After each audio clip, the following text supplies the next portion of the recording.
Onda Vasca Conecta. Puede ser uno de los objetivos y uno de los deseos de este año, dormir mejor, tratar de dormir mejor, porque el insomnio se ha convertido en un problema de salud público de primera magnitud en las sociedades occidentales, también en la nuestra. Alrededor del 43% de la población presenta algún síntoma de insomnio, según datos de un estudio de la Sociedad Española del Sueño. La prevalencia de casos de insomnio crónico se habría triplicado en las últimas 2 décadas y afectaría ya al 14% de la población adulta, alrededor de 5,4 millones de personas en el Estado español. Bueno, pues según la última guía europea sobre tratamiento del insomnio del año 2023, la terapia cognitivo-conductual para insomnio es la recomendada como tratamiento de primera línea para el insomnio crónico en adultos. Solo si esta terapia no es eficaz o no está disponible, se recomienda a corto plazo y no más de 4 semanas el uso de determinados fármacos como las benzodiazepinas, los antagonistas de receptores. Algunos antidepresivos también sirven para conciliar el sueño. Tenemos con nosotros hoy a Óscar Larrosa, que es neurofísico clínico, experto en medicina del sueño, con 28 años de experiencia en la profesión. Está especializado en insomnio y en el síndrome de piernas inquietas. Doctor Larrosa, ¿qué tal? Buenos días, buenas tardes. Hola, buenas tardes. Bien, ¿qué es lo que podemos hacer para conciliar el sueño, para dormir mejor? Bueno, el insomnio como queja es un problema complejo y multifactorial, y no solo para conciliar el sueño, sino para mantenerlo. Se implican varios factores. Algunos son biológico-genéticos, que hay que tenerlos en cuenta, y otros son muy comportamentales, de ritmo de vida, de cómo planteamos toda la jornada, a las 24 horas, y qué temperamento tenemos. Son las cosas que hay que valorar. Y hay que tener varias cosas un poco claras. A la cama se va a dormir, no se va a descansar. El cansancio produce mala calidad de sueño, hay que descansar fuera del dormitorio, en el sofá previamente, y hay que ir un poco activado. O sea, antes de irse a dormir hay que tener en cuenta que lo que no hay que hacer es activarse, intentar aprovechar el tiempo para hacer cosas que no nos ha dado tiempo. Bueno, lo que se habla mucho últimamente en nada de redes sociales, ordenadores, teléfonos móviles, porque activan, hiperactivan. Y cualquier cosa que hiperactive, pues produce mala calidad de sueño. Y influye todo lo que se hace durante el día. Desde cómo comemos, a qué hora cenamos, hay que cenar pronto, irse a la cama con la digestión hecha, si no, igual no se duerme bien, eso en España es un problema. Y cuando hacemos ejercicio físico, cómo interaccionamos socialmente, laboralmente, pues hay muchos factores implicados que hay que analizar. El insomnio crónico se define como tener dificultades para dormir con consecuencias diurnas al menos 3 días a la semana durante al menos 3 meses y que no se explica por otros factores. Eso es. A partir de ese momento es cuando tenemos que preocuparnos, ¿no? Sí, efectivamente. Es un problema cuando produce repercusiones durante el día o cuando estamos despiertos, activos. Si no tenemos problemas en nuestro rendimiento de concentración, de cansancio, de irritabilidad, de que no rendimos, pues quizá no llueve tanto. Pero si existen esas consecuencias y se tiene la sensación de que no se duerme bien o poco tiempo, o que se está muy despierto por la noche, pues hay que empezar a preocuparse por salud física y mental. Claro. Bueno, cada vez se ha estudiado más, se estudia más sobre las implicaciones que tiene el insomnio en la salud de las personas y uno de los últimos estudios llevado a cabo en los Países Bajos con datos de más de 2.000 participantes con insomnio han demostrado que hay 5 subtipos de pacientes, 5 diferentes tipos de insomnio, por decirlo de alguna manera, ¿no?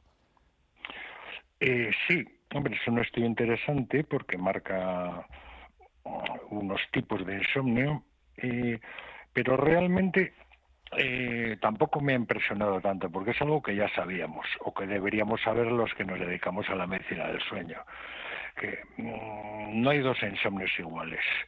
Sí que hay grupos de pacientes específicos, teniendo en cuenta pues todo lo que he comentado antes,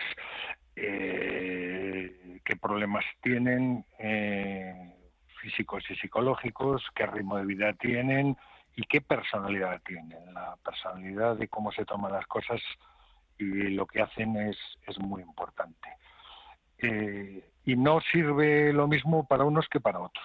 Es muy diferente. Eso ya es muy conocido y realmente lo que han hecho es agruparlo un poco en subtipos por el tipo de respuestas y de datos que han encontrado. Me parece una cosa útil para sistematizar, pero tampoco es que sea especialmente novedoso. A mí, por lo menos, pues tampoco me lo parece. Claro, porque fijan un poquito los diferentes niveles de ansiedad y depresión, por ejemplo, ¿no? O de angustia, ¿no? A la hora de valorar qué subtipo de insomnio padece una persona, ¿no? Claro, Esto y claro, ahí ¿cómo se mide el nivel de angustia? no es tan complicado. Eh, el relato del paciente y cómo reacciona y cómo le cuenta las cosas es ya muy significativo. Y si investigas qué está pasando en su vida a las 24 horas y cómo reacciona y qué temperamento psicológico tiene, no es lo mismo un Pánfilo, un Pasota, que uno que es perfeccionista, obsesivo, exigente, que reacciona mal a los cambios en su vida o a tener problemas. Es que Ujú, no es lo mismo.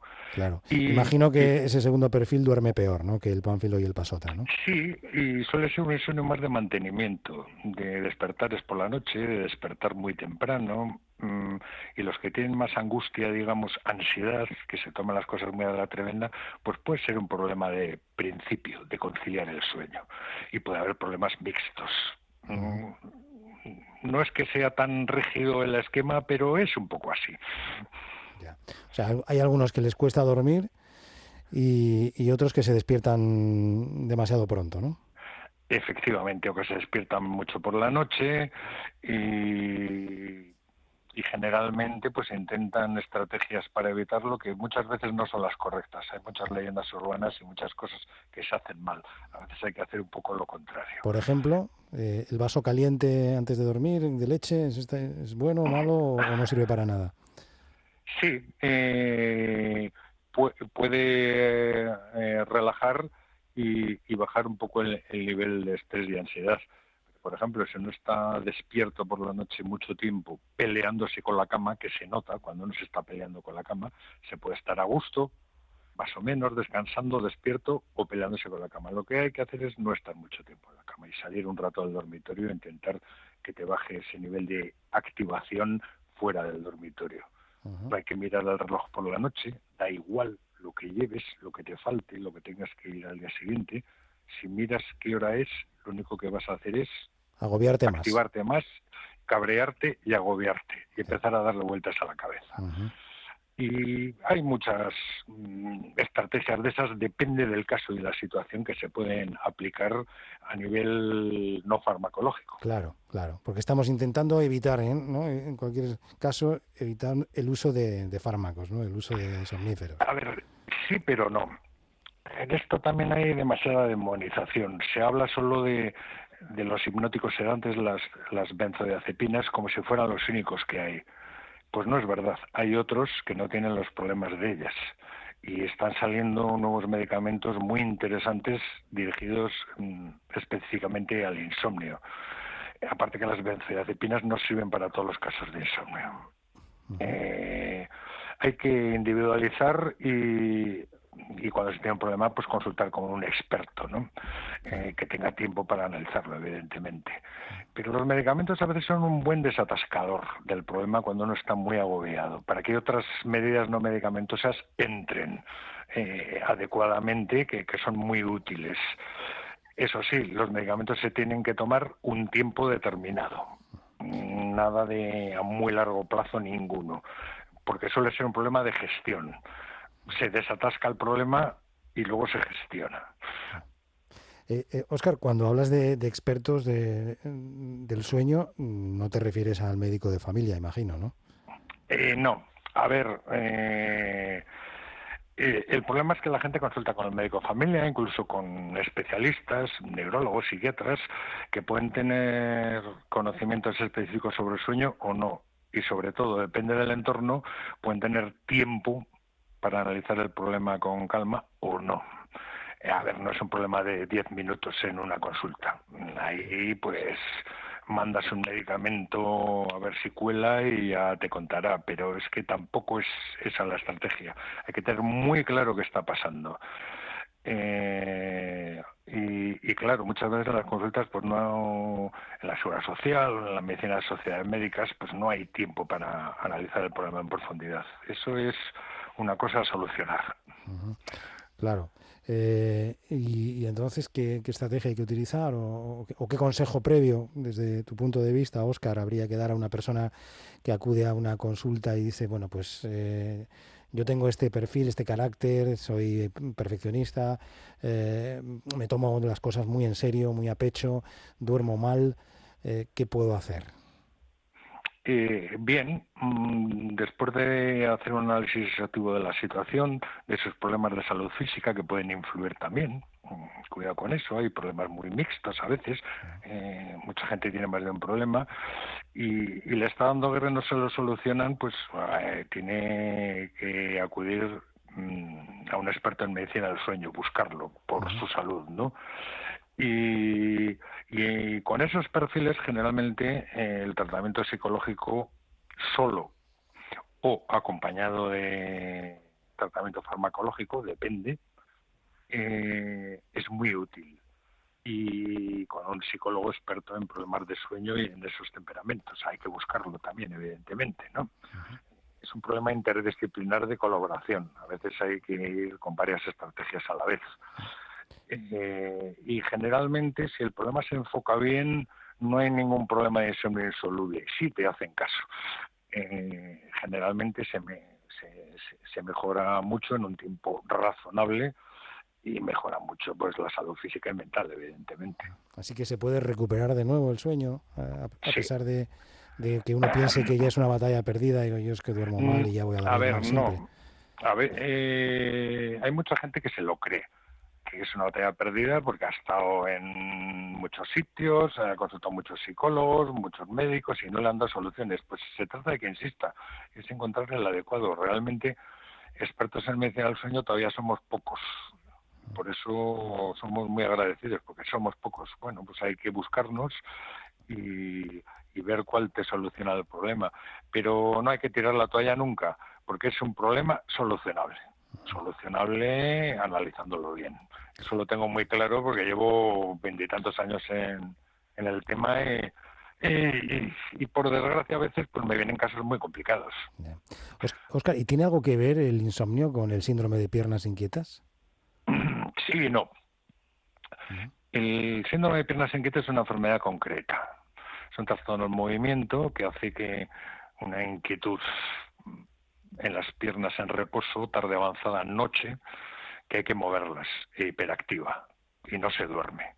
Digamos que se podría llamar como un insomnio secundario. El principal problema, no el único, del síndrome de piernas inquietas, es que destroza la calidad del sueño cuando la enfermedad es importante. La gente no duerme.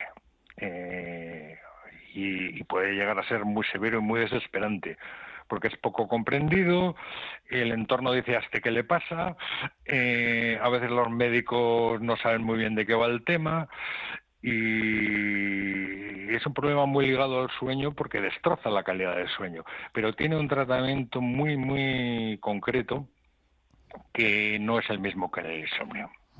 Y es más, muchos medicamentos para el insomnio simple puro pueden complicar el síndrome de piernas inquietas. Nos envían un WhatsApp en el 688-854-852. Nos dice una mujer que tiene 54 años y que desde que tiene la menopausia duerme peor. ¿Puede ser una consecuencia también de esta fase, el Sí, insomnio? sí, las mujeres tienen connotaciones propias de cara a la fisiología, todo lo que les pasa, incluido el sueño, ¿no? Y en la menopausia realmente el sueño en las mujeres suele empeorar bastante y tiene otros perfiles que los hombres, por la caída de hormonas, de estrógenos y progesterona, pues les dificulta en general el sueño. Es mucho más frecuente el insomnio, los terribles sofocos nocturnos, a veces les destroza la calidad de sueño y tienen tendencia a tener un sueño más superficial, más fragmentado, más peor. Y otros problemas de sueño que no son insomnio, pues también son más frecuentes después de la menopausia. Es un problema bastante frecuente y que hay que personalizar, porque no es igual al de los hombres. Tiene muchas connotaciones propias. Tampoco es igual el número de horas de sueño en todo el mundo, ¿no? Quiero decir que uno puede dormir 6 horas y estar estupendamente y otro dormir 8 y levantarse con mal cuerpo, ¿no? Efectivamente. A ver, estadísticamente hay que dormir entre 7 y 9 horas, pero esta es estadística, lo más frecuente. Hay gente que necesita dormir incluso más y gente que necesita dormir incluso menos para sentirse bien cuando está activo, despierto, espabilado por el día. Incluso hay dormidores muy cortos de causa genética que durmiendo muy poquito están bien, pero son muy, muy, muy pocos. Y realmente uno puede dormir un número de horas, 8 o 9 horas, y no descanso bien, no es reparador. Bueno, puede ser un problema de sueño concreto, por ejemplo, de lo que hemos hablado del síndrome de penas inquietas o la famosa apnea del sueño y otros problemas que hay, ¿no? Pues sería el momento de consultar. Pero no hay un tiempo concreto que haya que dormir. Estadísticamente, la mayoría necesitamos entre 7 y 9 horas. Dormir mucho más o dormir menos es poco aconsejable para la mayoría. Claro, el que duerme poco y se siente bien, pues no tiene ningún problema, pero el que duerme mucho y no se siente bien, ahí es cuando ya, digamos, pueden saltar las alarmas, ¿no? Y decir, oye, ¿qué me pasa?, ¿no? Efectivamente, eso es un problema también.